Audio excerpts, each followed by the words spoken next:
Selama kita masih teriak-teriak, masih ngoceh-ngoceh, masih ngamuk-ngamuk, sulit sekali kita berjumpa dengan bisikan Tuhan, dengan wajah Tuhan dalam diri kita, dengan berkat yang sedang bekerja dalam diri kita. Maka kunci kedua adalah buatlah dirimu menjadi tenang meskipun badai, gelombang, angin, taufan mendera kehidupanmu. Buatlah dirimu tenang. Pemazmur mengatakan dia merasakan ketenangan itu dalam Tuhan. Meskipun situasinya juga tidak baik-baik saja, tapi dia berkata, aku membuat jiwaku tenang. Salam damai sejahtera saudara-saudaraku yang terkasih pencinta firman Tuhan. Berjumpa kembali dengan Bible Learning with Father Joseph. Saudara-saudaraku, bagaimana kabar Anda hari ini? Doa dan harapan saya adalah semoga hari ini Anda dibantu oleh firman Tuhan untuk bisa mengenali dan melihat jalan-jalan kehidupan Anda. Bagaimana, di mana posisi Anda saat ini? Sedang dekat sama Tuhan atau lagi jauh? Lagi dalam pergumulan atau lagi bersyukur? Lalu juga selain tahu titik posisi kita saat ini, kita juga tahu kita mau melangkah kemana. Ke kiri, ke depan, ke belakang, ke kanan, kita juga tahu. Dan yang luar biasa adalah kita tahu ujungnya itu apa. Sebuah perjumpaan dengan Tuhan di mana doa, harapan kita semakin bisa bersyukur dan memuliakan Tuhan. Maka dari itu saudara-saudara, dalam edisi kali ini saya mau memperkenalkan kepada Anda 3 buah mazmur sekaligus. Mazmur-mazmur pendek. Mazmur-mazmur ini adanya berdekat-dekatan. Kalau dibaca sendiri bagus, kalau dibaca 2 lebih bagus, kalau dibaca 3 luar biasa dan sempurna. Seperti seorang koki, misalnya mau masak, misalnya makanan semur jengkol misalnya. Favorit saya itu semur jengkol ya saudara-saudara. Itu kan nggak bisa cuma pakai satu bumbu doang.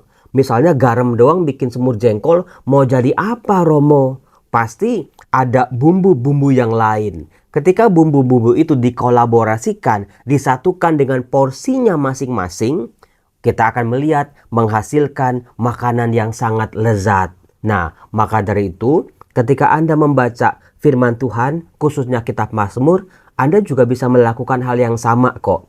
Menggabung-gabungkan Mazmur, membacanya secara bersama-sama, di situ Anda akan melihat ternyata kalau digabungin seperti itu jadi luar biasa.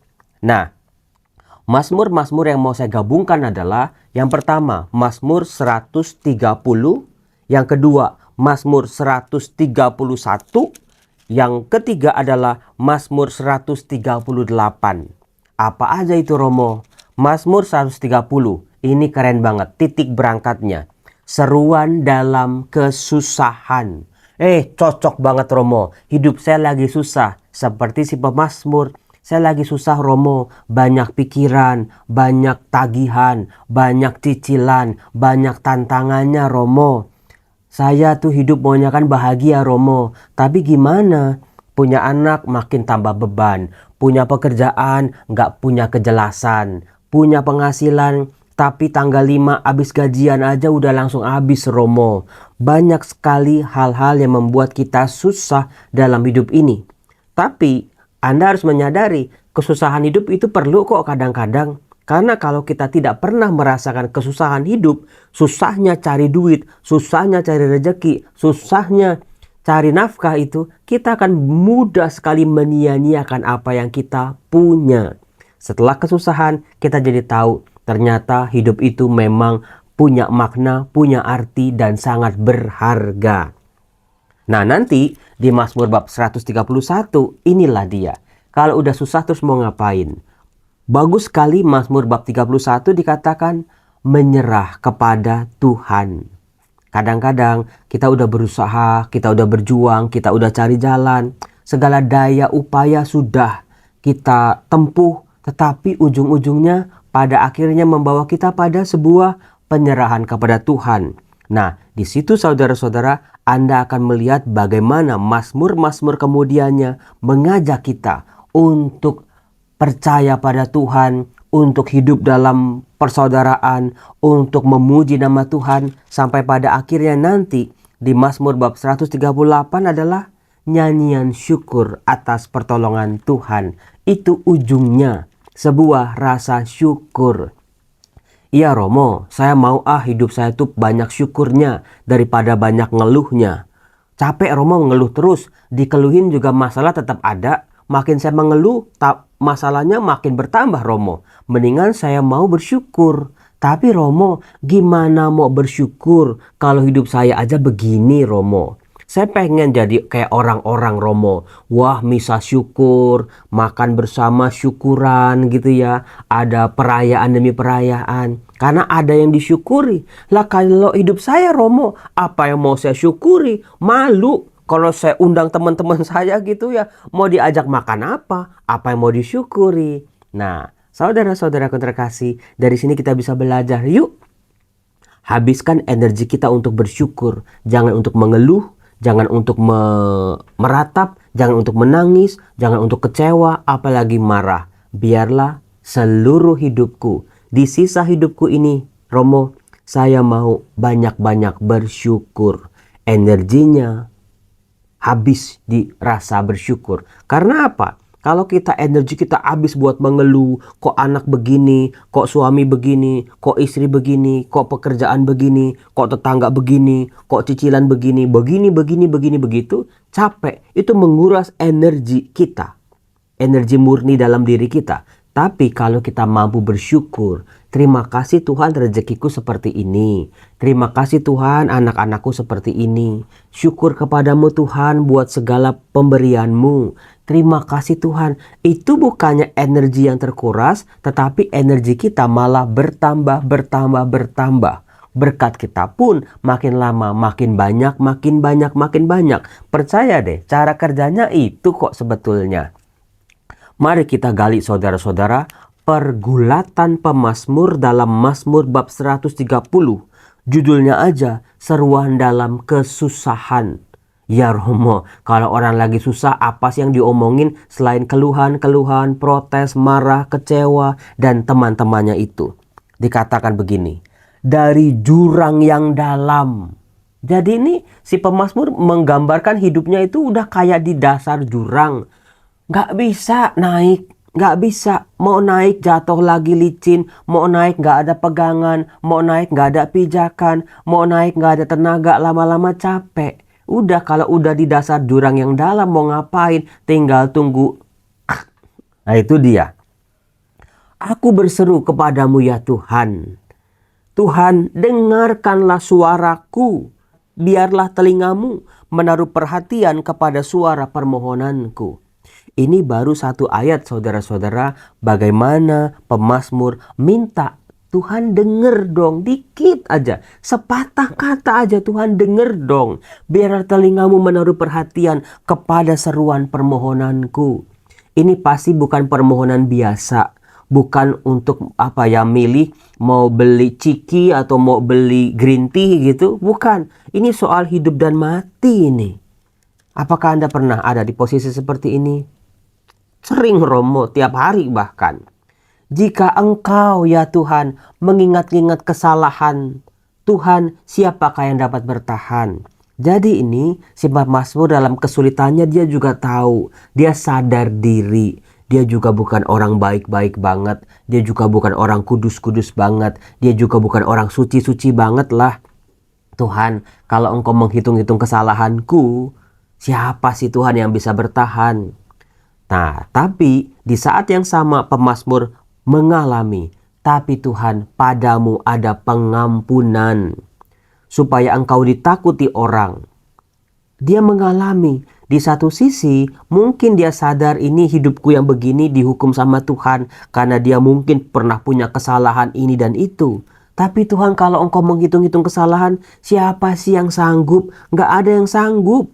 Tapi di sisi yang sama, di waktu yang sama, dia mengalami. Tuhan itu juga kan Maha Pengampun. Padamu Tuhan aku berharap. Nah, disitulah pengampunan Tuhan ternyata membuat dia bertahan, membuat dia semangatnya meluap kembali. Dikatakan, aku menanti-nantikan Tuhan, jiwaku menanti-nanti, dan aku mengharapkan firman-Nya. Jiwaku mengharapkan Tuhan. lebih daripada pengawal mengharapkan pagi. Lebih daripada pengawal mengharapkan pagi. 2 kali diulang itu, sebuah penekanan khusus. Berharaplah kepada Tuhan, hai Israel, sebab pada Tuhan ada kasih setia, dan Ia banyak mengadakan pembebasan. Dialah yang membebaskan Israel daripada kesalahannya. Kita lihat di sini, kalau Mazmur ini dibaca satu saja, dia mengalami kesusahan, dia mengharapkan Tuhan mendengar doanya, dia sadar kesalahan dan pelanggarannya, tapi dia berjumpa dengan pengampunan Tuhan. Dia berjumpa dengan wajah Tuhan yang Maha Pengampun. Itulah yang memulihkan hidupnya. Pengampunan Tuhan memutar arah hidupnya. Sehingga setelah diampuni, dia bangkit. Apa yang dia dapat? Kasih setia Tuhan, pembebasan Tuhan. Dia dipulihkan oleh Tuhan. Kuncinya adalah sadar, mengaku dosa-dosa dan kesalahan. Bukan sebagai orang yang benar, bukan orang yang gak butuh Tuhan gitu ya. Tunduk dulu deh. Di situ kita akan menemukan jalan keluar berkat-berkat yang lain. Nah, dalam kesusahannya itu di Mazmur bab 31, satu Mazmur berikutnya, pemazmur berkata begini, Tuhan, aku tidak tinggi hati, aku tidak memandang dengan sombong, aku tidak mengejar hal-hal yang terlalu besar atau hal-hal yang terlalu ajaib bagiku. Betul kan? Kerendahan hati. Ini yang harus dikikis dalam diri kita pelan-pelan. Karena seringkali mulut kita masih suka sombong, pikiran kita masih suka sombong, hati kita masih suka sombong, merasa paling benar, paling suci, udah melakukan banyak hal, udah banyak jasanya, udah sering bantuin orang, maka kita merasa waduh kita udah di atas orang lain. Tapi di sini pemazmur dia disadarkan, Tuhan, aku ini orang biasa Tuhan. Aku tidak tinggi hati. Aku tidak suka memandang dengan sombong. Aku tidak mengharapkan hal-hal yang terlalu besar, hal-hal yang ajaib. Sesungguhnya aku telah menenangkan dan mendiamkan jiwaku. Seperti anak yang disapi berbaring dekat ibunya. Ya, seperti anak yang disapi jiwaku dalam diriku. Berharaplah kepada Tuhan, hai Israel, dari sekarang sampai selama-lamanya. Anda kalau punya anak pasti pernah anak ini disapih.